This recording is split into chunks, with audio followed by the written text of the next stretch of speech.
personne sur 3 vivra une expérience de troubles psychiques au cours de sa vie. Ces troubles en santé mentale ne sont pas forcément des pathologies et on en parle dans cette émission spéciale avec mes invités. J'ai le plaisir d'accueillir sur ce plateau Niki Van Zyl. Vous êtes psychologue clinicienne au CREPSI Hauts-de-France, centre de ressources spécialisé dans le champ du handicap psychique sur la région Hauts-de-France. Bienvenue. Merci. À vos côtés, Laurent Reynard, cadre socio-éducatif à l'établissement public de santé mentale Lille Métropole. Bienvenue. Merci. Et en face de vous, Nicolas Dessau. Vous êtes vous-même concerné par le handicap psychique, des troubles psychiques.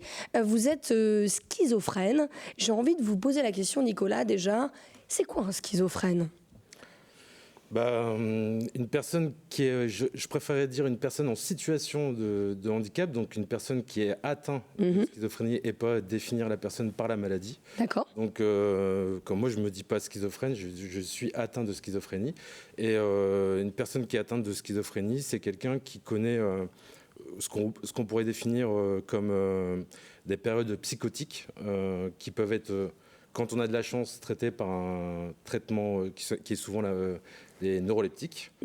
Et il s'avère que par contre, ça arrive aussi que cette chronicité reste et que certains patients gardent tout ce qui est délire ou paranoïa malgré les traitements.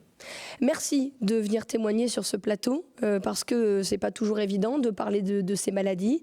Vous, c'est un trouble qui est apparu en terminale, qui a été pris en charge. Vous avez eu un parcours de santé. Aujourd'hui, c'est stabilisé. Expliquez-nous un petit peu. En fait, je veux donner de l'espoir quand même dans le parcours de soins sur un terme qui est très important sur les maladies chroniques psychiques, c'est le terme de rétablissement.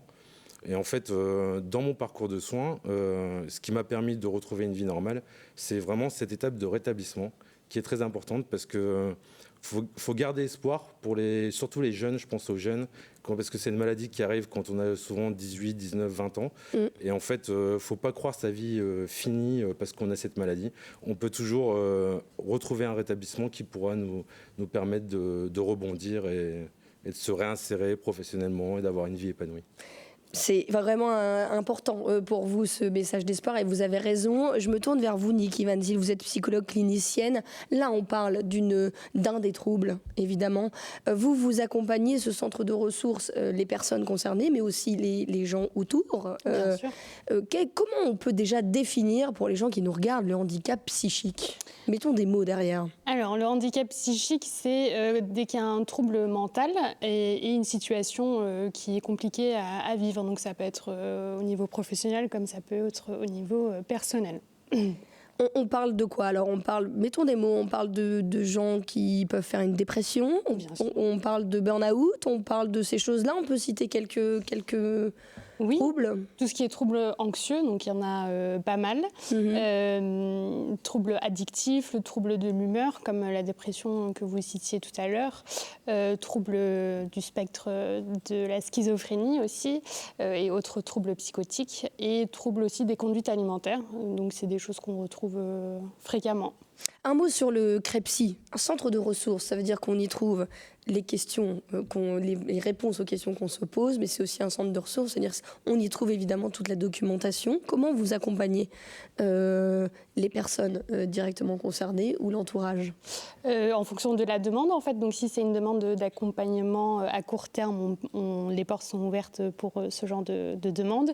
Si c'est une demande qui concerne plutôt de la documentation, comme vous disiez, on a un centre de documentation, donc les personnes peuvent aussi emprunter des livres ou autres formes de médias. Donc, ça peut être vraiment en tout genre, en fait, qu'on peut accompagner les personnes qui sont en demande. Vous accompagnez aussi beaucoup, finalement, les gens de l'entourage. Des gens qui se posent des questions, ne savent pas forcément comment agir. Là aussi, mais c'est un accompagnement qui n'est pas sur la durée, c'est un accompagnement qui est à court terme finalement. Oui, à court terme. Et ce qui est aussi important à signaler, je pense, c'est que fréquemment une personne en situation de handicap ne sait pas comment entamer la démarche de soins ou ne peut pas. Et dans ce cas-là, on peut aussi accompagner la famille qui est elle-même en souffrance, ou l'entourage qui est elle-même en souffrance et dont la personne ne sait pas comment entamer la démarche de soins, quoi. Donc ça aussi, c'est une possibilité. Laurent Reynard, je me tourne vers vous. Vous êtes cadre socio-éducatif à l'établissement public de santé mentale Lille Métropole. Ça va de Tourcoing à Armentières, c'est 1800 salariés, mais vous avez aussi des travailleurs, des assistantes sociales, qui travaillent sur ces troubles psychiques. Et là, c'est plutôt sur le long terme, vous, l'accompagnement, si j'ai bien compris. Alors, jusqu'au moment où on en a peut-être plus besoin, parce qu'on peut aussi s'en sortir de ça, évidemment. Ouais, et tout à Nicolas fait. Dessau en est la preuve. Ça, c'est vraiment important, je pense. Monsieur Dessau l'a exprimé, on peut s'en sortir. Le message d'espoir porté par les personnes qui sont touchées par une pathologie, c'est quand même essentiel à faire passer pour le grand public. En effet, quand on parle de handicap psychique, on est dans un registre où on imagine que les troubles vont être soit durables, soit récurrents. Et on va avoir des incapacités qui vont poser des problèmes au quotidien dans la réalisation de tâches qui nous paraissent évidentes, mais aussi des difficultés pour se projeter et assumer finalement sa vie citoyenne. Donc il y a cette partie des choses à prendre en considération, mais il y a également des pathologies qui peuvent émerger du fait d'incidents de vie. On va avoir une rupture sentimentale, vivre un deuil avec beaucoup de difficultés ou cumuler des ennuis, de l'endettement, de la précarité. On va se poser la question de quoi sera fait demain et on va développer des troubles. Donc en effet, il faut considérer, comme vous le dites, qu'on a un plateau technique pluridisciplinaire. Donc la santé mentale, puisqu'on ne parle plus de psychiatrie, doit traiter à la fois des pathologies, je vais dire, qui sont un peu intrinsèques à l'individu, mais aussi qui sont dues à des facteurs environnementaux qui mettent en difficulté finalement les populations. Donc notre travail, en fait, ça va être le soin, bien entendu, mais ça va être également de l'accompagnement social.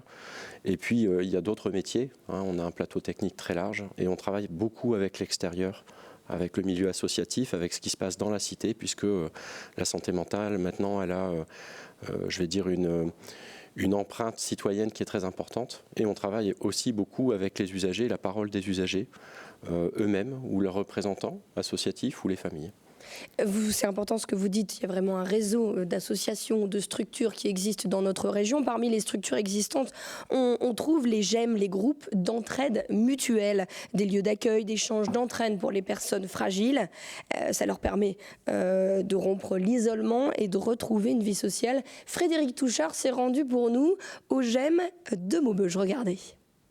Situé résidence Les Flandres à Maubeuge, le groupe d'entraide mutuelle La Main Tendue, créé par les usagers pour les usagers, existe depuis 2010. L'association a pour but de rompre l'isolement des personnes en souffrance psychique. Elle accueille des personnes âgées de 20 à un peu plus de 70 ans de tout milieu, suivies ou non médicalement, qui peuvent éprouver un mal-être. C'est un lieu d'accueil, un accueil de jour, où les gens peuvent venir librement pour pratiquer diverses activités, faire des sorties, rencontrer du monde, se resociabiliser. Depuis 3 ans, Jean-Philippe vient au GEM de Maubeuge. Il a trouvé ce qu'il était venu chercher. Du réconfort d'abord, dans un premier temps, du réconfort. Et puis, de l'aide.